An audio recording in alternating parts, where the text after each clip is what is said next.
ನಿಮ್ ಲೈಫ್ ಅಲ್ಲಿ ಬರೋ ಜನರನ್ನ ಈ ಕ್ಯಾಟಗರೀಸ್ ಅಲ್ಲಿ ಡಿವೈಡ್ ಮಾಡಿಬಿಡಿ, ಸೊ ದಟ್ ನಿಮ್ ಲೈಫ್ ಸ್ಮೂತ್ ಆಗಿರತ್ತೆ, ಈಸಿ ಆಗಿರತ್ತೆ, ಅಂಡ್ ಯು ವಿಲ್ ನೋ ಯಾರನ್ನ ಎಲ್ಲಿವರೆಗೆ ನಂಬೋದು ಅಂಡ್ ಎಲ್ಲಿ ಇಡಬೇಕು ನಾವು ಅಂತ ಹೇಳಿ. ಸೊ ಫಸ್ಟ್ ಕ್ಯಾಟಗರಿಯಲ್ಲಿ ಈ ಜನರಿಗೆ ಎಲ್ಲ ಗೊತ್ತಾಗುತ್ತೆ, they understand each and everything. ನೀವೇನು ಹೇಳ್ಬೇಕು ಅಂತಾನೆ ಇಲ್ಲ, ನಿಮ್ ಭಾವನೆನೂ ಅವ್ರಿಗೆ ಅರ್ಥ ಆಗೋಗ್ಬಿಡುತ್ತೆ. ಬೆಸ್ಟ್ ಕ್ವಾಲಿಟಿ ಪೀಪಲ್ ಆಗಿರ್ತಾರೆ ಇವರು. ಇವ್ರ ಜೊತೆ ಜಾಸ್ತಿ ಟೈಮ್ ಸ್ಪೆಂಡ್ ಮಾಡಿ ನಿಮ್ ಮನಸ್ಸು ಕೂಡ ಶಾಂತತೆಯಲ್ಲಿ ಇರುತ್ತೆ. ನಿಮಗೆ ಒಳ್ಳೊಳ್ಳೆ ಸಜೆಷನ್ಸ್ ಕೊಡ್ತಾರೆ, ಒಳ್ಳೊಳ್ಳೆ ಮಾರ್ಗದರ್ಶನ ಮಾಡ್ತಾರೆ. ಕ್ವಾಲಿಟಿ ಆಫ್ ಲೈಫ್ ನ ಇಂಪ್ರೂವ್ ಮಾಡೋದಕ್ಕೆ ಇಂಥ ಜನರ ಜೊತೆ ಜಾಸ್ತಿ ಬೆರೀರಿ. ಇದ್ರ ನಂತರ ಬರುವಂತ ಜನರು ನೀವು ಅವರಿಗೆ ಅರ್ಥ ಮಾಡಿಸ್ಬೇಕಾಗತ್ತೆ. ಈಗ ನನ್ನ ಹತ್ರ ದುಡ್ಡಿಲ್ಲ, ನಿಮ್ ಭಾವನೆಗಳನ್ನ, ನಿಮ್ಮ ಮನಸ್ಥಿತಿನ, ನಮ್ಮಿಬ್ರು ನಡುವೆ ಈ ಪ್ರಾಬ್ಲಮ್ ಆಗ್ತಾ ಇದೆ, ಇದಕ್ಕೆ ಈ ಸೊಲ್ಯೂಷನ್ ಅಂತ ಹೇಳಿ ಎಲ್ಲ ಅರ್ಥ ಮಾಡಿಸ್ಬೇಕಾಗತ್ತೆ. ಆದ್ರೆ ಅವ್ರು ಅರ್ಥ ಮಾಡ್ಕೊಂತಾರೆ. ಇದ್ರ ನಂತರ ಬರೋ ಜನರ ಜೊತೆಗೆಲ್ಲ ಡೀಲ್ ಮಾಡೋದಕ್ಕೆ ತಲೆನೋವೇ ಬಂದ್ಬಿಡುತ್ತೆ. ಯಾಕಂದ್ರೆ ಅವ್ರಿಗೆ ಕ್ಯಾಲಿಬರೇ ಇಲ್ಲ, ಅರ್ಥನೇ ಮಾಡ್ಕೊಳ್ಳೋದಿಲ್ಲ. ಅವ್ರನ್ನ ನೋಡಿದ್ರೆ ನಿಮ್ಗೆ ಅಪ್ಪಯ್ಯ ಯಾಕೆ ಇವ್ರಿಗೆ ಅರ್ಥ ಆಗ್ತಾ ಇಲ್ಲ, ನಾನು ಎಷ್ಟು ಚಂದ ಮಾಡಿ ಹೇಳ್ತಾ ಇದ್ದೇನೆ ಅಂತ ಹೇಳಿ ಅವ್ರ ಮೇಲೆನೆ ನಿಮಗೆ ಪಾಪ ಅಂತಾನು ಅನ್ಸತ್ತೆ. ಥೂ, ನಾನು ಎಲ್ಲಿ ಸಿಕ್ಕಾಕೊಂಡ್ಬಿಟ್ಟೆ, ಕರ್ಮ ನಂದು ಅಂತ ಹೇಳಿ ನಿಮ್ ಹಣೆ ಬರೋ ಮೇಲೆ ನಿಮಗೆ ಸಿಟ್ಟು ಕೂಡ ಬರುತ್ತೆ. ನಿಮಗೆ ಗೊತ್ತಿರುತ್ತೆ ಅವ್ರು ಅರ್ಥ ಮಾಡ್ಕೊಂತಾ ಇಲ್ಲ, ಟೈಮ್ ಬಂದಾಗ ಅವರೇ ಅರ್ಥ ಮಾಡ್ಕೊಂತಾರೆ ಅಂತ ಹೇಳಿ ನೀವು ಬಿಟ್ಬಿಡ್ತೀರಾ.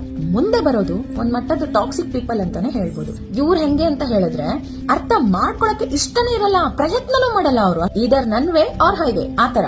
ನನ್ನ ಮಾತನ್ನ ನೀನ್ ಯಾಕೆ ಕೇಳ್ತಿಲ್ಲ, ನಂದೇ ದೊಡ್ಡ ವೇದ ವಾಕ್ಯ, ನೀವ್ ಏನು ಹೇಳ್ತಿದ್ದೀರಿ ಅದನ್ನ ಕೇಳೋದಿಕ್ಕೆ ಅವ್ರಿಗೆ ಕಿಂಚಿತ್ತು ಇಂಟ್ರೆಸ್ಟೇ ಇರೋದಿಲ್ಲ.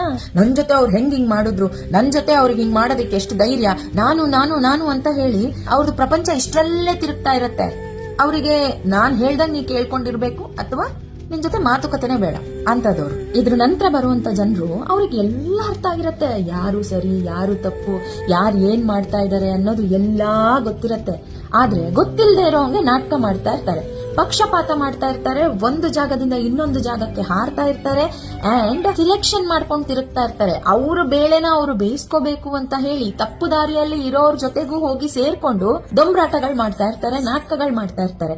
ಇವರು ಎಷ್ಟು ಡೇಂಜರಸ್ ಹೇಳಿದ್ರೆ ಅವರ ಸ್ವಾರ್ಥಕ್ಕೋಸ್ಕರ ಅವ್ರು ಎಲ್ಲಿ ಬೇಕಾದ್ರೂ ವಾಲಿ ಬಿಡ್ತಾರೆ. ಸೊ ಹಾಗಾಗಿ ಇಂಥ ಹಾವುಗಳೊಟ್ಟಿಗೆ ನೀವು ಎಷ್ಟಾಗ್ತದೋ ಅಷ್ಟು ದೂರನೇ ಇದ್ದು ಬಿಡಿ. ಇಮೋಷನಲ್ ಕಟ್ ಆಫ್ ಆಗಿ ನಿಮ್ಮ ಜೀವನದಲ್ಲಿ ಎಷ್ಟಾಗ್ತದೋ ಈ ಮೊದಲನೇ ಕ್ಯಾಟಗರಿ ಅವ್ರು ಇದ್ದಾರಲ್ಲ, ಅರ್ಥ ಮಾಡ್ಕೊಳ್ಳುವವರು, ಅಂತವ್ರನ್ನ ತುಂಬಿಸ್ಕೊಳ್ಳಿಕ್ಕೆ ಟ್ರೈ ಮಾಡಿ. ಅರ್ಥ ಮಾಡ್ಕೊಳ್ಳುವವರು ಒಬ್ರೂ ಇಲ್ಲ ನಿಮ್ ಜೀವನದಲ್ಲಿ ಅಂತ ಹೇಳಿದ್ರೆ ಅಟ್ಲೀಸ್ಟ್ ನೀವಾದ್ರೂ ಅರ್ಥ ಮಾಡ್ಕೊಳ್ಳುವಂತಹ ಕ್ಯಾಟಗರಿಯಲ್ಲಿ ಬನ್ನಿ. ಅಂಡ್ ಪ್ರಪಂಚಕ್ಕೆ ಯಾರಾದ್ರೂ ಒಬ್ರು ನಿಮ್ಮಂತವ್ರು ಸಿಗುವವರಾದ್ರೂ ಮಾಡಿ.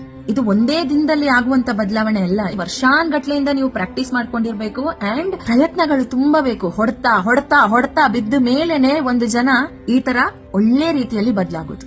ಸೊ ನಿಮಗೆ ಹೊಡೆತ ಬೀಳ್ತಾ ಇದೆ, ನಿಮ್ಮನ್ನ ಯಾರು ಅರ್ಥ ಮಾಡ್ಕೊಳ್ತಾ ಇಲ್ಲ ಅಂತ ಹೇಳಿದ್ರೆ it is a good thing. ನಿಮಗೆ ಒಳ್ಳೆ ದಾರಿಯಲ್ಲಿ ಹೋಗ್ಲಿಕ್ಕೆ ದಾರಿ ಮಾಡಿ ಕೊಡ್ತಿದ್ದಾರೆ ದೇವ್ರು ಅಂತ ಅನ್ಕೊಳ್ಳಿ.